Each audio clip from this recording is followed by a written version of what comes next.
Hello, and welcome back to my YouTube channel. If you have ever looked at your pattern pieces or your sewing project in front of you and wondered, what order do I sew this in? How do these flat two-dimensional shapes get constructed and become three-dimensional garments? Then this is the video for you. My name is Alexandra. I am a professional fashion designer, pattern cutter, and creative consultant who is here to help you feel great in the clothes you create. And in this installment of my beginner learning to sew series, I'm going to be teaching you the step-by-step order in which to sew. Now we're going to be walking through preparationary steps, the foundational basics of sewing, and then of course finishing touches. I'll also be offering tips of beginner mistakes to try and avoid. So let's jump into it. Now, I imagine if you are watching this video, you are interested in sewing professional standard garments at home. And by professional, what I mean is not only the techniques, but having your garment inside look as beautiful as it does on the outside. That is, to me, the goal of a professional looking garment. And I'm afraid to say it, but preparation is key. In fact, it's vital. And I don't know about you, but we're all out there battling the same battle of wanting to skip these steps because they're boring. Okay, I said it, they're boring. But they are vital to get the professional results that you are hopefully aiming for. And so one of the first steps is to pre-wash and iron your fabric.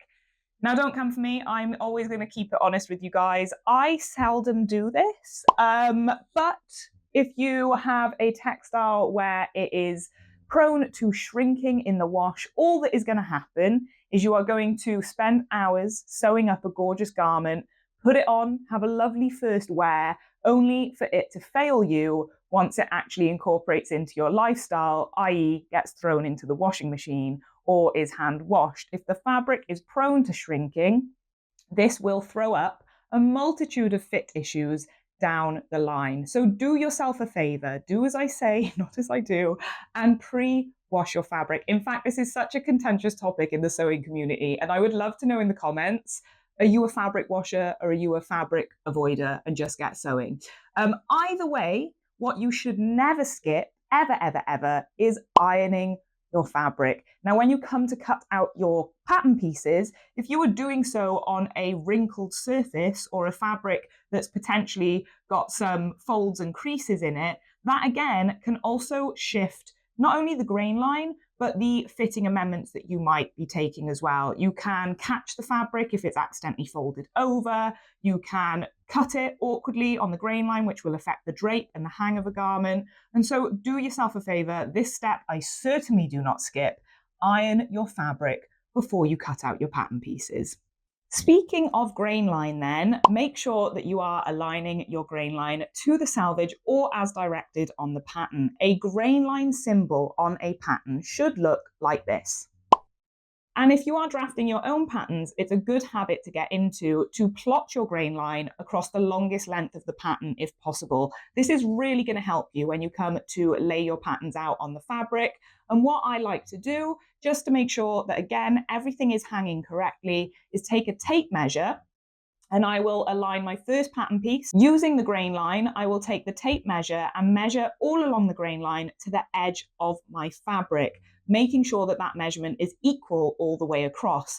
Once I have that in place, I can pin my pattern piece down and then I can cross-reference the next grain line to that of the first, knowing the first grain line, bear with me here, is equidistant to the selvage edge. Now you're going to have pattern pieces that might be cut on the bias, and all this involves is just twisting the pattern piece itself, not your fabric. And when it comes to cutting and pinning your pattern pieces, always do so inside the seam allowance with the pins, and using the scissors, use the weight of the table to carry the weight of the scissors. It will give you a much more sturdy cut.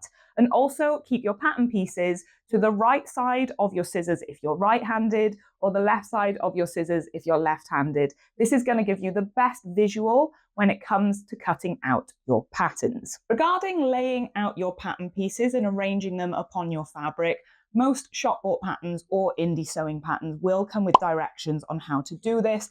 But just think of it like a game of Tetris where you're trying to maximize your meterage and get the most out of your fabric with as little waste as possible. It's worth noting I do offer free scrapbuster patterns because inevitably we will have offcuts when we are cutting out our pattern pieces, unless, and this is ideas for a future video, you are working with zero waste design. Now, once you have your patterns arranged on your fabric, pinned in place, and you think you are ready to cut out, we have the task of transferring our markings. Now, this can range from notches to tailor's tacking your dart placement, but it really is important for you to transfer all pattern markings because when you come to construct it, should you have a pleat, you will know not only the area to fold to create said pleat, but the direction as well. And so another thing you might want to do on the wrong side of your pattern pieces is number them if you feel like that is an easier way of you working. I really advocate having a unique creative process to suit your unique creative self. So for some of you, you might prefer a little bit of tailor's chalk, and on the wrong side of your pattern piece, you could just number it. Whatever that looks like for you is fine. I personally leave one pin in the pattern piece over the fabric and I will work through them systematically that way. But I do want to make sure that your notches are transferred. A top tip for this is to not snip all the way through your seam allowance. You do not want to cut through where your line of stitching will go. Just do a case of a couple of millimeters, if that. And in terms of tailor's tacks, again, this is personal preference, but you could do it with thread, or you could put a pin through the marking and the hole and just give a tailor's chalk mark by there as well.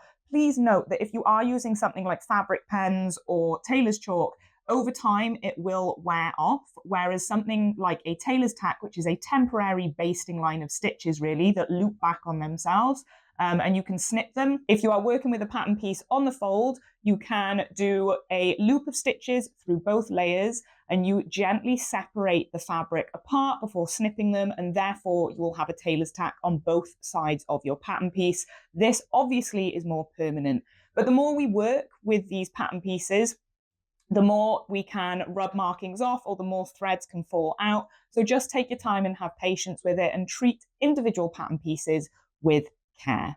And so we've cut out our pattern pieces and we think we are ready to sew, but please, my friend, stop right there.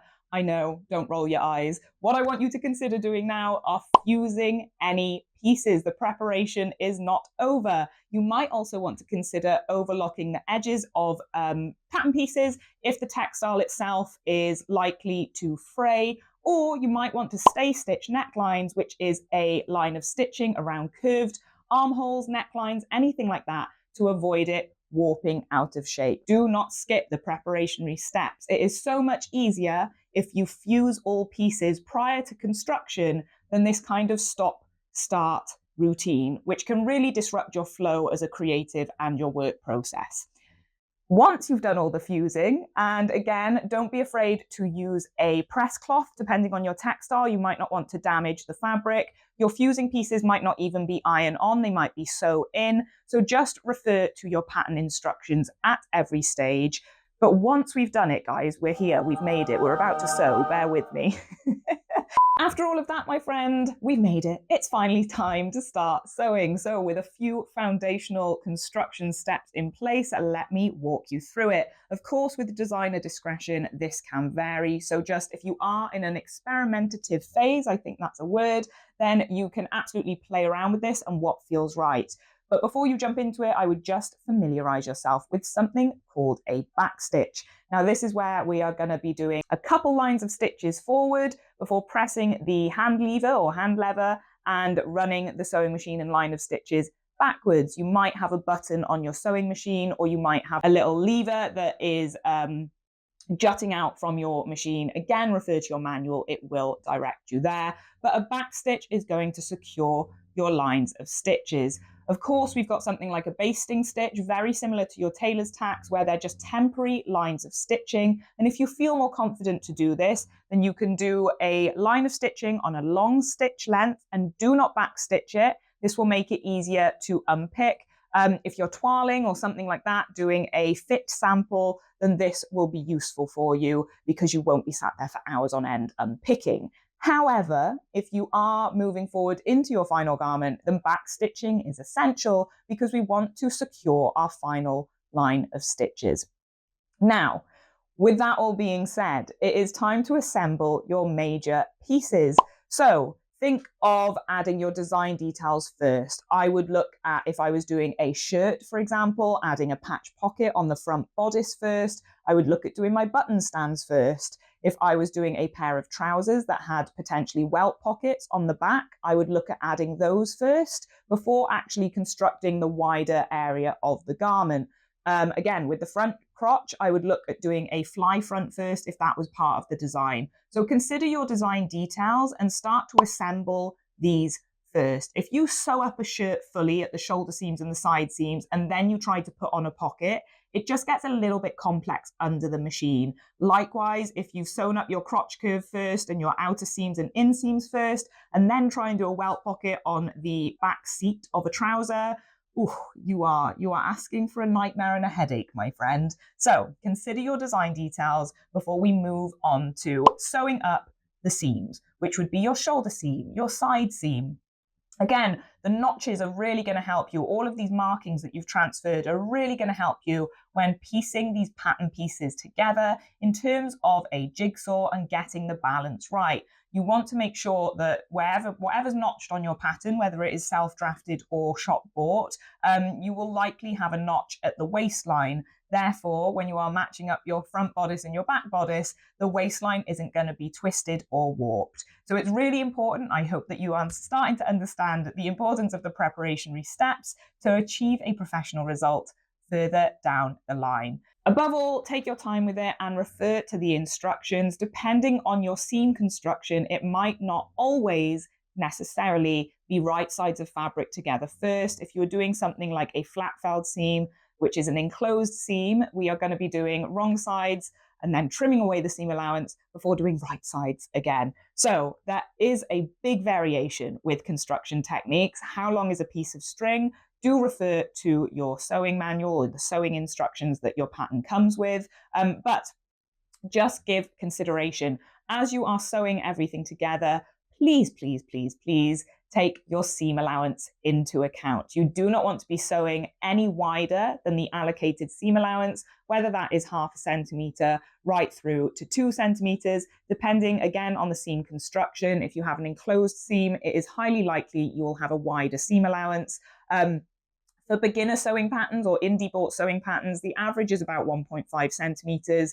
But in terms of general fashion training that I have gone under, we would actually do an industry standard of 1 centimeter. And again, if you're doing a really fine seam, the finished seam allowance might be 0.5 centimeter. So it really does vary, but just make sure you do not go over that, because any wider than the stated seam allowance is going to cause fit issues, because ultimately you will be taking out more fabric than intended. So when you come to wear it and put it on, it's going to be a little tighter and a little snug.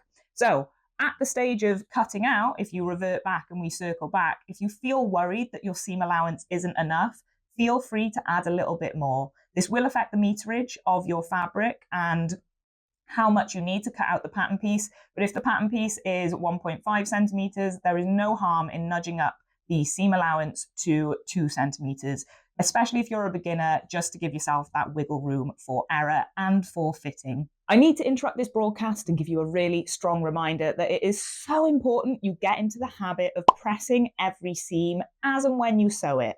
Okay, as time unfolds and you feel more confident in your abilities, absolutely, you can sew up your shoulder seams and your side seams and press all 4 at once. But it's a really good practice to sew a seam and press it open at the iron. This is what will differentiate between a professional garment and a home sewn finish that feels a little frumpy. We want it to be crisp, we want it to be clean, we want it to be even.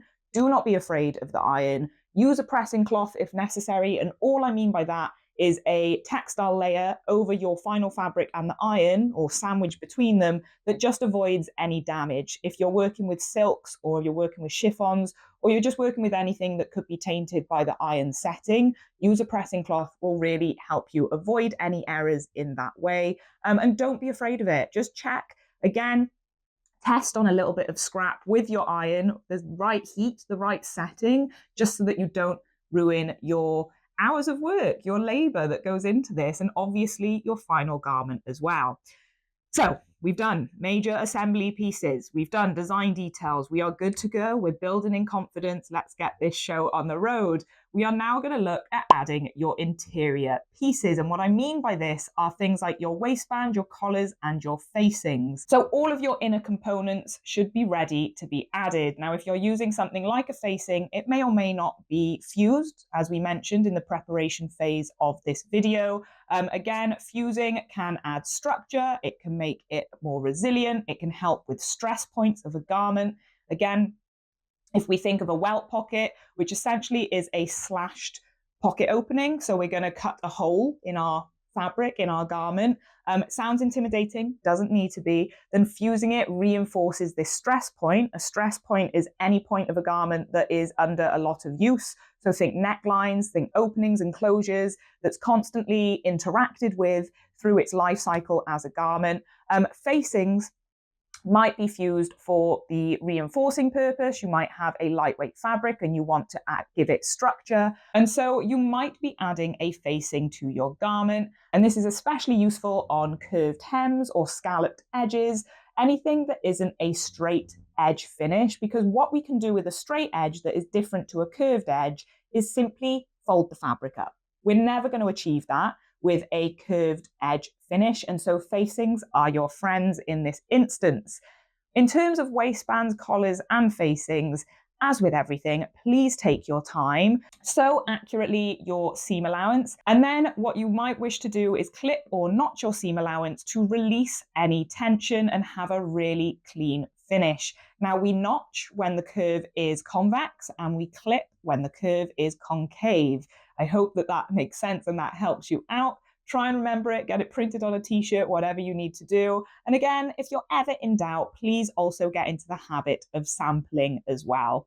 It's a case of taking your time, pinning, pressing, basting where possible if you feel the need to, and potentially getting familiar with hand finishes as well. So knowing your slip stitches, your prick stitches, I'm not swearing at you, I promise. These are the kind of invisible couture touches that not only strengthen your garment and finish it in a beautiful manner, but give you that professional edge as well. I don't know what to tell you, but the end is in sight. There is light at the end of the tunnel, and if you've made it this far, we should be friends, and I'm very proud of you. But you should be having a garment now that looks like a garment. It should really be taking shape and coming together. And so next in the order of sewing is to add your fastenings and closures. Now, this is a little bit nuanced. I don't know if I'm using that word in the right context. Now, I mentioned previously, in terms of unique scenarios like a fly front on a pair of trousers, you would be adding your zip in earlier in the process in that instance. If you were doing a zipped welt pocket or a zipped inseam pocket, you would be adding your zip or fastenings and closures in that instance. However, circling back to the fact that this is beginner friendly, and if you're sewing that level of garment, then you're probably intermediate, if not advanced. So speak yourself up, stop knocking yourself down. When we come to add our closures and fastenings, it's usually more towards the end for the purpose of structuring the garment, fitting amendments, aligning things, making any final tweaks necessary, and obviously just precision. When you think of a button stand on a shirt, we can add our buttonholes and buttons at the end because it takes precision to align them. Now, if you do this earlier in the phase, things might change, things might shift out of shape. Again, your pattern should have the markings on it. If it is not self-drafted, it should be able to have this accurately marked. It's not the end of the world if you do your fastenings earlier in the process at all, but if you are making fit amendments and the final part of fastening up a garment, clue is in the name, is zipping it up, then you might want to hold off until the end. So, as always, please do refer to your sewing instructions and apply a little bit of logic at this stage. But I would be hand sewing my buttons on at the end as a finishing touch. I would potentially be adding elastic to a cuff or a hem as a finishing touch and threading it through the channel I've created.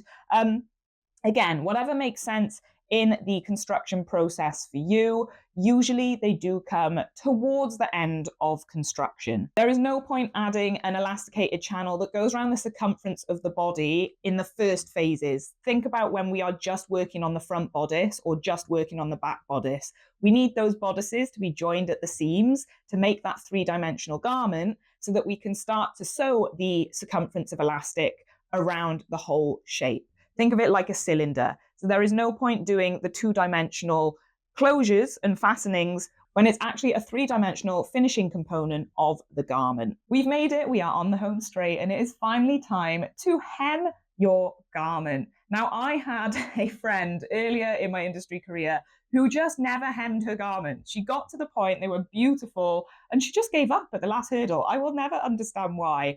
But part of it might be people's avoidance around hand sewing. Now, you can absolutely hem a garment via machine or by hand, and do refer to the instructions for what the intended pattern maker wanted you to do to finish off their original design. But if you are winging it, if you are sewing on a prayer or it's an original design and you just want to know the steps of sewing, I would advise, please don't hate me, getting familiar with hand sewing techniques, because it will give you the most professional finish. This is very much designer's preference, designer's discretion. You might like how it looks by a machine, and I am no stranger to hemming by a machine either, but sometimes hand sewing will really give you the skills to tackle areas that a machine can't get to and give you a couture finish so that you really can elevate your wardrobe and make it in a way that is designed to last.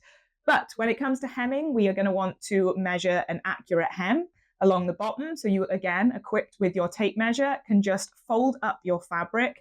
The recommended allowance that should be stated in the instructions, it will vary on the garment and the textile choice. Again, a lighter textile will have a finer, narrower hem. A heavier weight textile or something like a coat with a lining might have something as deep as 4 to 6 centimeters. So it does vary. But what we want to ensure is that either way, the hem allowance is folded up evenly all the way along the bottom. And so make sure you equip yourself with your sewing tape and measure accordingly. Press it at the iron, take your time, and pin in place if your fabric warrants it. You might bode well with clips instead. And what I mean by this is if we are pinning outside of our seam allowance and we're folding up a hem allowance and then trying to pin it between the interior and the exterior of a garment, if you're working with a textile that could potentially be perforated by the pins, whoo, that's a lot of P's. Say that 5 times fast. Then you don't want to damage all that beautiful work you've done. You do not want to damage your garment from the right or the wrong side. So if pins perforate your textile, then use clips instead. Or you could use something like hemming tape as a temporary way of fixing your hem in place before you hand sew that down or sew it at the machine. I'm not here to judge. I'm just here to guide you and give you the options. Now, variations include top stitching and doing any finishes like this. You might have had design details along the way, like piping. Again, these are all exciting variables that I teach inside the DPL Atelier, but your final step in sewing a garment is to give it one last good press. Press away. I was always taught as a student that pressing can hide a multitude of sins. Give yourself a little bit of wiggle room, speak to yourself kindly. A creative journey is an ongoing one, and just have fun with it. But that is it. That is the order of which to sew a garment.